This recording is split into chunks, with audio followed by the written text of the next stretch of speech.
Assalamualaikum warahmatullahi wabarakatuh. Saudara-saudaraku yang dirahmati Allah, semoga kita selalu senantiasa diberi kesehatan dan dilancarkan rezekinya oleh Allah Subhanahu wa Ta'ala. Amin, amin, ya Rabbal Alamin.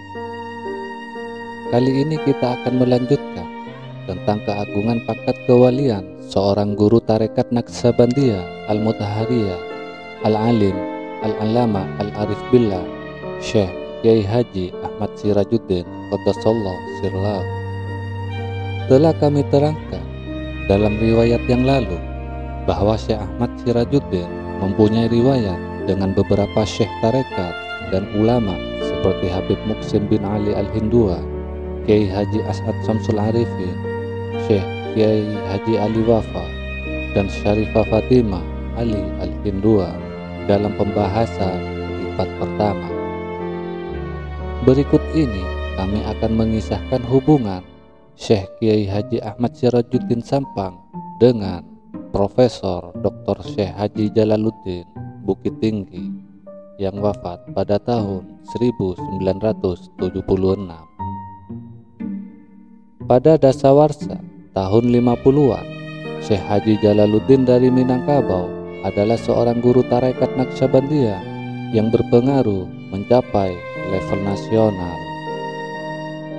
Sebelum kami menceritakan hubungan antara Syekh Ahmad Sirajuddin dengan Syekh Haji Jalaluddin, kami akan meriwayatkan sekilas riwayat hidup beliau.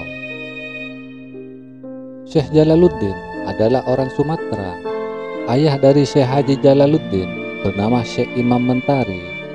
Syekh Imam Mentari adalah seorang guru mursyid tarekat Sattariyah. Setelah itu, Syekh Imam Mentari masuk tarekat Naqsabandiyah kepada ponakannya yang bernama Imam Sati. Setelah selama 40 hari melakukan suluk atau halwat zikir Naqsabandi di bawah bimbingan Imam Sati, ayah Syekh Haji Jalaluddin atau Syekh Imam Mentari hilang atau raib tubuhnya. Pada waktu tubuh ayahnya raib, Syekh Haji Jalaluddin masih berusia 2 tahun. Syekh Haji Jalaluddin sendiri adalah seorang guru tarekat Naqsabandiyah Khalidiyah yang memperoleh ijazah dari Syekh Ali Ridha Jabal Qubais Mekah. Syekh Ali Ridha adalah putra sekaligus khalifah dari Syekh Sulaiman Zuhdi. Kedua syekh ini adalah guru tarekat Naqsabandiyah Khalidiyah Mekah yang sangat berpengaruh pada zaman sebelum Saudi Arabia dikuasai kaum Wahababi pada tahun 1924.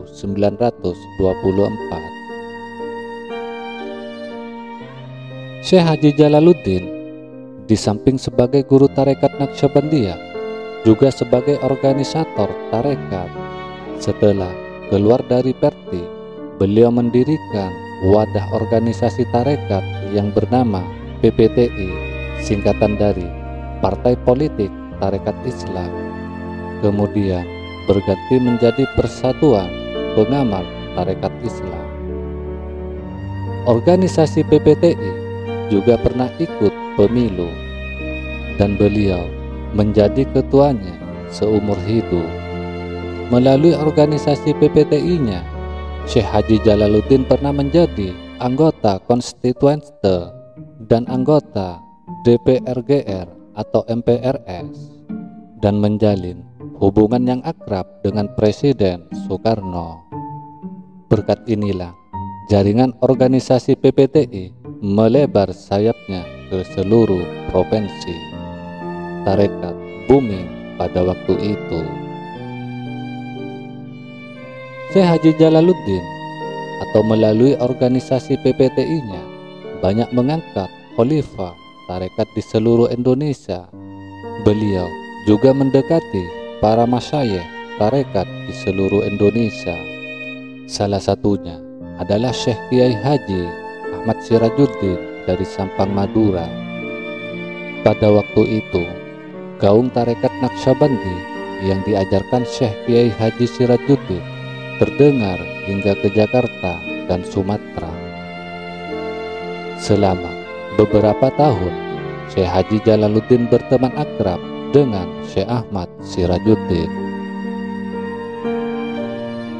Pada waktu penutupan kongres atau muktamar PPTI yang ditetapkan di lapangan tembak Surabaya, Syekh Haji Jalaluddin meminta Syekh Kiai Haji Ahmad Sirajuddin untuk memimpin tawajuh di acara penutupan muktamar yang dihadiri oleh ratusan mursyid seluruh tarekat, khalifah, pengurus, anggota, dan ribuan ikhwan tarekat yang bergabung dalam organisasi PPTI. Ketika Syekh Ahmad Sirajuddin memimpin tawajuh, puluhan ribu orang menangis dan meraung-raung kharara dalam zikirnya. Bahkan Syekh Ahmad Sirajuddin juga menangis begitu sangat keras. Lapangan tembak sari menjadi lautan raungan, tangisan, zikir yang khusyuk. Sejak itulah Syekh Ahmad Sirajuddin Sampang dikenal oleh peserta muktamar PPTI. Syekh Haji Jalaluddin mengakui bahwa Syekh Ahmad Sirajuddin adalah pemimpin seluruh mursyid pada zamannya.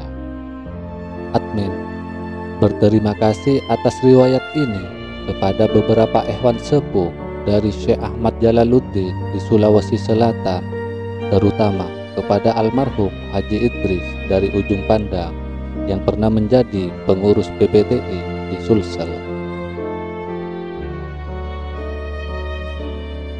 Peristiwa karomah pada waktu wafatnya Syekh Ahmad Sirajuddin Sampang. Riwayat peristiwa karomah wafatnya Syekh Ahmad Sirajuddin hampir diketahui oleh seluruh mursyid, tapi riwayat ini ditutup dan dirahasiakan selama berpuluh-puluh tahun. Dalam dunia sufi, karomah memang tidak terlalu diunggulkan. Menurut para murid-muridnya, Syekh Ahmad Sirajuddin pada waktu wafat tidak langsung dimakamkan. Beliau dimakamkan setelah 5 hari meninggal dunia. Beberapa jam setelah wafat, beliau hendak dimakamkan. Tapi apa yang terjadi? Tanah yang digali untuk pemakaman beliau mengalami keanehan. Tanah makam yang telah dalam digali kembali menjadi dangkal. Digali lagi masih tetap dangkal, hingga para penggali kubur pindah ke lokasi lain untuk menggali. Di lokasi-lokasi yang baru begitu juga, kadang penggali bertemu dengan batu yang sangat besar.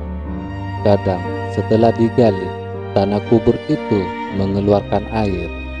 Para pelayat yang menggali kubur terus berpindah-pindah untuk menggali ke lokasi yang lain, tetapi tidak berhasil selama 4 hari. Apakah hikmah di balik itu? Al-Maghfurullah Syekh Ahmad Sirajuddin ternyata sedang menunggu kedatangan seluruh guru mursyid tarekat yang akan hadir bertakziah dalam acara pemakamannya.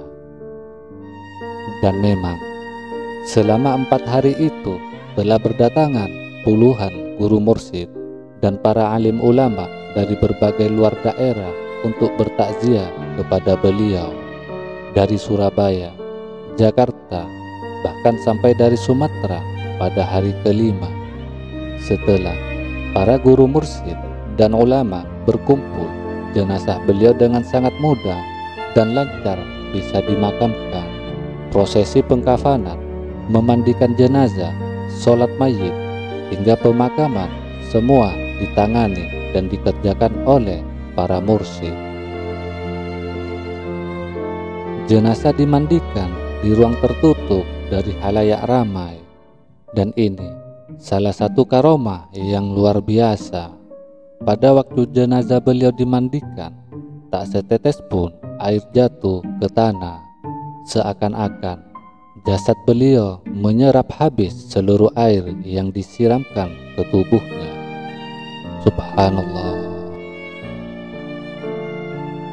Bahkan ada beberapa murid beliau yang mahabbahnya luar biasa menerobos masuk ke ruang tempat beliau dimandikan.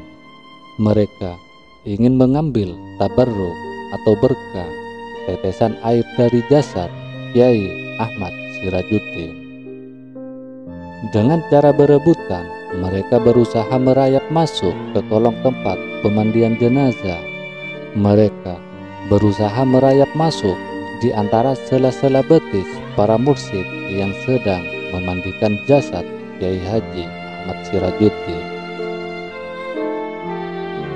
Meskipun dilarang, para mursyid yang cintanya sangat tinggi kepada Kiai Ahmad Sirajuddin tetap merayap masuk ke kolong lencak tempat pemandian.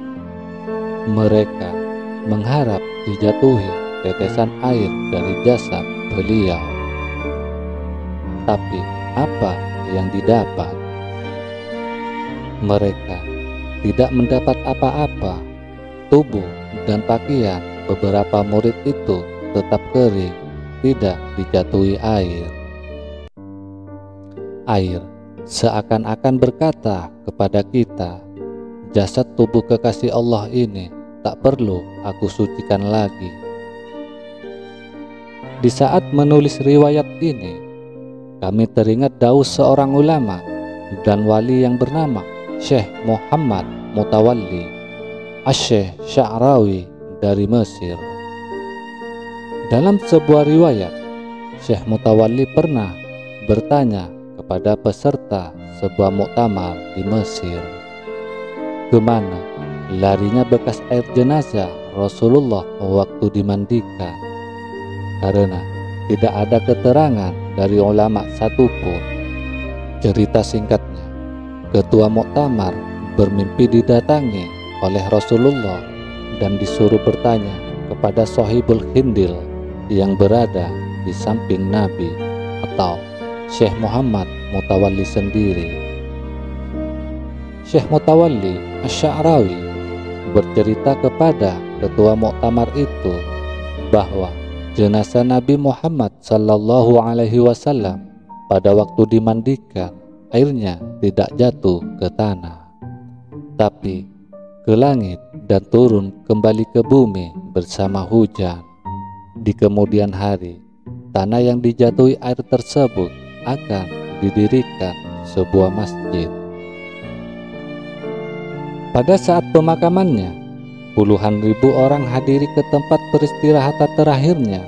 Mereka merasa kehilangan seorang waliullah yang sangat berkarismatik ini.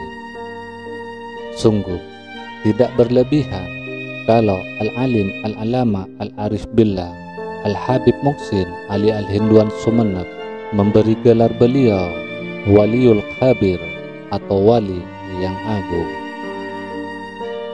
Beliau pula Syekh Haji Jalaluddin telah memberi penghormatan kepada Syekh Ahmad Sirajuddin untuk memimpin ratusan guru mursyid dan puluhan ribu ikhwan tarekat dari berbagai aliran untuk bertawajuh kepada Allah dalam sebuah acara penutupan muktamar tarekat.